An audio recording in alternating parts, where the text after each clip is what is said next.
lecture we are discussing about physical properties of group 15. So today we will discuss about chemical properties. So in the last lecture we discussed about that what are the things which are responsible for anomalous properties of nitrogen. Today first of all in chemical properties we have to discuss about a reaction with hydrogen. So what do you think? What is the formation of these elements with hydrogen? So most of these elements will form hydrides. Okay, like if I can say that nitrogen with hydrogen combination के बाद आपके पास क्या बनता है? Ammonia. This is a most important compound. Okay, so these hydrides of group 15 elements react to give element H3. Okay, so PH3 is your phosphine, arsine, stibine and bismuthine. So these 5 compounds formed which is having element and HS3. So ammonia, phosphine, arsine, stibine and bismuthine. In this NH3 को हम ammonia कहते हैं, PH3 को phosphine कहते हैं. All these hydrides are Lewis bases. Bases Lewis base का क्या मतलब होता है भाई? इलेक्ट्रॉन पेयर डोनर, क्योंकि इनके पास एक इलेक्ट्रॉन पेयर जो है वो एक्स्ट्रा बचा हुआ है. नाइट्रोजन के पास वही एक इलेक्ट्रॉन पेयर एक्स्ट्रा बचा हुआ है. अमोनिया के स्ट्रक्चर में आप देखेंगे फोस्फीन के पास भी, आर्सेनाइन के पास भी, स्टिबाइन के पास भी और बिस्मुथाइन के पास भी. So all these hydrides are basically known as Lewis base. So this question can be asked that all these hydrides are known as what? These are known as Lewis base. So if these Lewis base means electron pair donor. अगर Lewis acid होता तो electron pair acceptor. So they can donate the electron pair. Okay. So next is how the formation of these metal hydride takes place. Okay, so these can be formed just by reacting the nitrides with water. Nitrides what means? If we have magnesium nitride and reaction with water, we will get magnesium hydroxide and ammonia. Likewise, so for preparation of calcium phosphine we need calcium phosphine. Magnesium nitride था भाई, अगर हम यहाँ पे calcium phosphine लेते हैं तो calcium और मैग्नीशियम के साल्ट को वाटर के साथ रिएक्ट कराना है to give us calcium hydroxide and PH3. If the magnesium and calcium salt react with water, they will give you hydroxide plus the hydride of group 15 elements. Okay, so this is the formation of phosphine. Next is ammonia. Ammonia can be prepared industrially by Haber process. Haber process means what?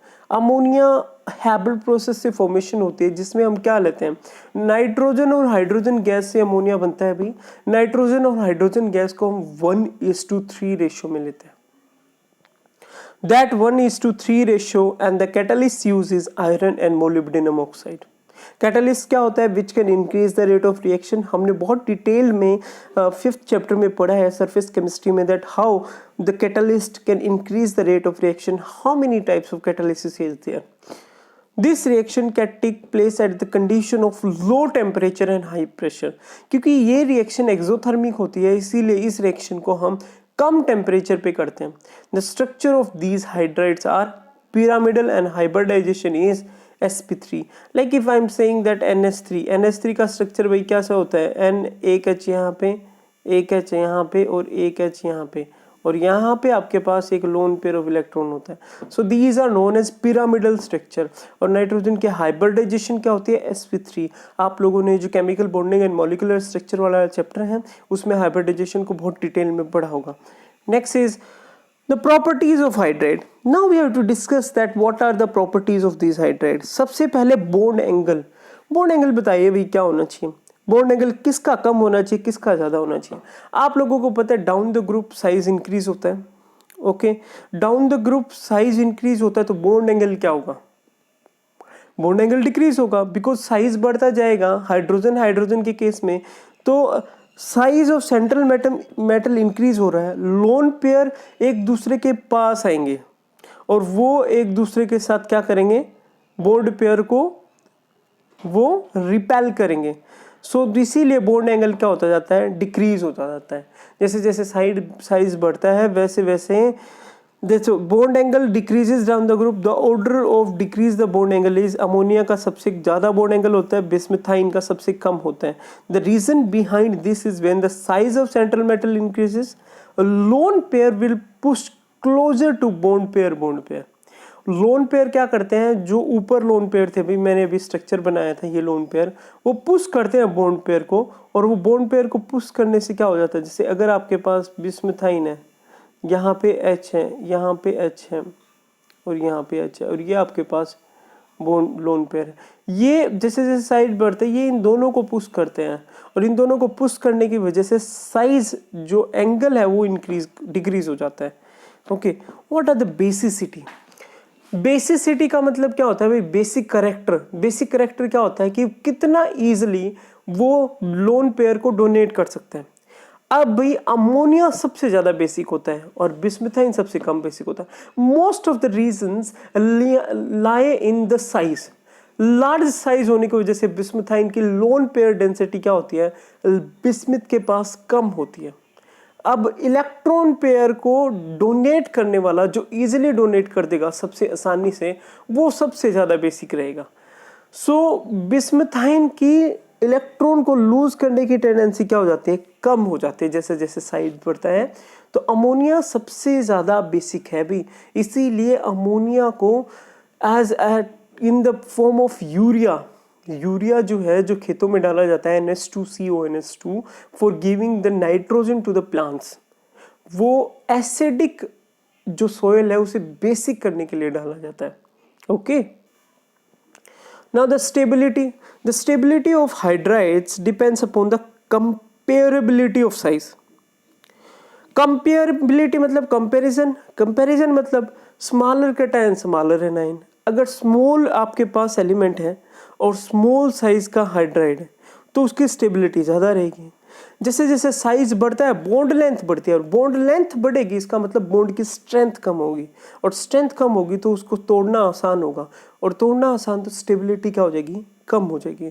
तो ammonia की stability सबसे ज़्यादा है। The reason behind that is ammonia is smaller in size and can form a very strong bond with hydrogen because hydrogen is also smaller in size. So the stability depends upon the comparability of size. Okay, now the reducing character. Reducing character का मतलब है कि आपके पास कितना easily वो किसी दूसरी चीज को रिड्यूस कर देता है और खुद ऑक्सीडाइज हो जाता है। अभी बॉन्ड स्ट्रेंथ जिसकी कम है वो H आयन इजीली देगा, तो बिस्मुथाइन की बॉन्ड स्ट्रेंथ कम है H की, तो वो बहुत इजीली क्या देता है, H आयंस देता है। अब H आयंस इजीली देता है तो उसका रिड्यूसिंग कैरेक्टर क्या रहेगा, सबसे ज्यादा रहेगा। And case of ammonia, ammonia के केस में रिड्यूसिंग कैरेक्टर सबसे कम रहेगा। यहाँ पे इन्होंने गलत लिखा है। Okay, now next we move on to boiling point. So what is a boiling point? Boiling point भाई जितना साइज बढ़ेगा उतना ही ज्यादा वंडरवाल फोर्स होंगे। फोर्थ चैप्टर नहीं थर्ड चैप्टर में आप लोगों ने पढ़ा होगा। थर्ड चैप्टर में जिस टाइम हम बात करते हैं, सॉरी फिफ्थ चैप्टर में 11th class states of matter में आप लोगों ने डिफरेंट टाइप ऑफ फोर्सेस पढ़े होंगे और वंडरवाल फोर्सेस पढ़े होंगे। London forces, dipole forces, dipole induced dipole forces. In type of forces का जो स्ट्रेंथ है वो डिपेंड करती है साइज पे। बॉइलिंग पॉइंट वंडरवाल फोर्सेस पे डिपेंड करता है, और वंडरवाल फोर्सेस इंक्रीज होते हैं with increase in size. The order of boiling points, वैसे अमोनिया और फोस्फीन में से फोस्फीन का ज़्यादा होना चाहिए था लेकिन अमोनिया का ज़्यादा है। उसका रीज़न है कि अमोनिया में हाइड्रोजन बॉन्डिंग होती है, और हाइड्रोजन बॉन्डिंग अमोनिया को ज़्यादा स्ट्रॉन्ग बॉन्ड बनाने के लिए ज़्यादा स्ट्रॉन्ग बना सकता है। फिर बिस्मिथाइन का सबसे ज़्यादा इसलिए क्योंकि जैसे जैसे साइज बढ़ेगा वैसे वैसे आपके पास वंडरवाल फोर्सेस बढ़ेंगे। इस चीज़ का ध्यान रखें कि अमोनिया की जो फोस्फीन है उससे ज़्यादा बॉइलिंग पॉइंट क्यों होता है, ड्यू टू हाइड्रोजन बॉन्डिंग। मैंने आप लोगों को बताया था, अगर नहीं बताया था तो भी मैंने आप लोगों को बताया फ्लोरीन ऑक्सीजन नाइट्रोजन, FON याद रखना, that fluorine oxygen nitrogen these 3 elements can form hydrogen bond. Okay, in case of solubility की बात करेंगे भी हम। Solubility in water, solubility in water as again जो इजीली हाइड्रोजन बॉन्ड बना लेता है वो सबसे ज़्यादा सोल्यूबल है। ठीक है, तो अमोनिया सबसे आसानी से बना लेता है अभी, फिर फोस्फीन, आर्साइन, स्टेबाइन एंड बिस्मुथाइन। तो अमोनिया वाटर में सबसे ज्यादा सोल्यूबल रहेगा। Okay, next is what are the reaction with oxygen. Group 15 elements भी ऑक्सीजन के साथ रिएक्ट कर सकते हैं, और ऑक्सीजन के साथ रिएक्ट करके ये दो टाइप के ऑक्साइड बनाते हैं। एक तो E2O3, इसमें विजिबल नहीं है, E2O3, एंड एक है E2O5। ये दो टाइप के जो ऑक्साइड्स हैं वो बना सकते हैं। नाइट्रोजन के मैक्सिमम ऑक्साइड्स होते हैं, और मैक्सिमम ऑक्साइड्स में +1 ऑक्सीडेशन स्टेट से +5 ऑक्सीडेशन स्टेट से होता है। अब भाई जो लाफिंग गैस है that is nitrous oxide N2O, ये N2O है, और जो नाइट्रिक ऑक्साइड है दैट इज NO। अब nitrogen trioxide N2O3, nitrogen tetroxide N2O4, ये आपके पास नाइट्रिक ऑक्साइड है, nitrogen trioxide, tetroxide and nitrogen pentoxide. हर एक ऑक्साइड में पी पाई बॉन्डिंग होती है। पी पाई बॉन्डिंग का मतलब क्या है भाई, ये पाई बॉन्ड फॉर्मेशन करते हैं, ठीक है। अब इन सब के ऑक्सीडेशन स्टेट भी नाइट्रस ऑक्साइड में +1, नाइट्रिक ऑक्साइड में +2, नाइट्रोजन ट्राईऑक्साइड में +3, नाइट्रोजन टेट्राऑक्साइड में +4 एंड पेंटाऑक्साइड में +5 ऑक्सीडेशन स्टेट होता है। और पेंटाऑक्साइड भी सबसे ज्यादा एसिडिक होता है। सबसे ज्यादा एसिडिक क्यों होता है? क्योंकि इसका ऑक्सीडेशन स्टेट ज्यादा है, और ये जो है आपके पास लुईस एसिड की तरह बिहेव करता है, इलेक्ट्रॉन पेयर को एक्सेप्ट कर सकता है, ठीक है। Next is phosphorus. फोस्फोरस भाई ऑक्सीडेशन स्टेट +3 to +5। आपके पास P4O6, P4O8 एंड P4O5, इस टाइप के जो फॉर्मेशन है वो फॉर्मेशन होती है ऑक्साइड की फोस्फोरस के केस में। आर्सेनिक के केस में आर्सेनिक ट्राईऑक्साइड, आर्सेनिक पेंटाऑक्साइड। और एंटीमनी के केस में Sb2O3, Sb2O5, antimony trioxide, antimony pentoxide, bismuth trioxide and bismuth pentoxide. So most of these elements will form tri and pentaoxide, that is E2O3 and E2O5, leaving that particular nitrogen atom, nitrogen element which can also form NO, N2O3, N2O4, okay, and N2O. Next we move on to what are the nature of these oxides. Nature means ये acidic होती है या फिर basic होती है। Nitrogen और phosphorus के oxides जो हैं भाई वो सारे एसिडिक होते हैं। आप लोगों ने ना इस चीज को आप ऐसे समझ सकते हैं, आप लोगों ने एसिडिक रेन के बारे में पढ़ा होगा, और एसिडिक रेन के लिए सबसे ज्यादा रिस्पॉन्सिबल नाइट्रिक ऑक्साइड होती है। और नाइट्रिक ऑक्साइड HI लेके एटमॉस्फेयर से HNO3 नाइट्रिक एसिड बनाता है, and that HNO3, that nitric acid is responsible for acid rain. So nitrogen और फोस्फोरस के ऑक्साइड्स क्या होते हैं? एसिडिक होते हैं। आर्सेनी और एंटीमनी के ऑक्साइड्स क्या होते हैं? एम्फोटेरिक होते हैं। और बिस्मुथ के बेसिक ऑक्साइड होते हैं। जितना ज्यादा ऑक्सीडेशन स्टेट उतना ही एसिडिक रहेगा ऑक्साइड। जैसे मैंने बताया था N2O5 के केस में सबसे ज्यादा ऑक्सीडेशन स्टेट है वो उतना ही ज्यादा एसिडिक है। अब आप एक चीज देखो, ऑक्साइड का जो एसिडिक करेक्टर है वो डिक्रीज हो रहा है डाउन द ग्रुप, जैसे जैसे हम ग्रुप में जा रहे हैं, वो बेसिक करेक्टर इंक्रीज हो रहा है। Okay, so you can understand that nitrogen and phosphorus form acidic oxide. जितना ज्यादा ऑक्सीडेशन स्टेट उतनी ही ज्यादा acidity. Next is reaction with halogen. अब ग्रुप 15 एलिमेंट्स हैलोजन के साथ कंबाइन करके, जैसा कि आप लोगों को पता है ये +3 और +5 ऑक्सीडेशन स्टेट दे सकते हैं, तो जनरली EX3 और EX5 कंपाउंड्स बनाते हैं।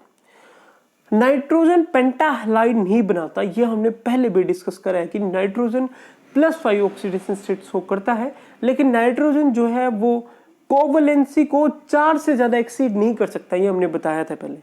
पेंटाहलाइड क्यों नहीं बनाता? क्योंकि इसके पास d ऑर्बिटल नहीं है भाई, लेकिन ट्राईहलाइड जरूर बनाता है, ठीक है।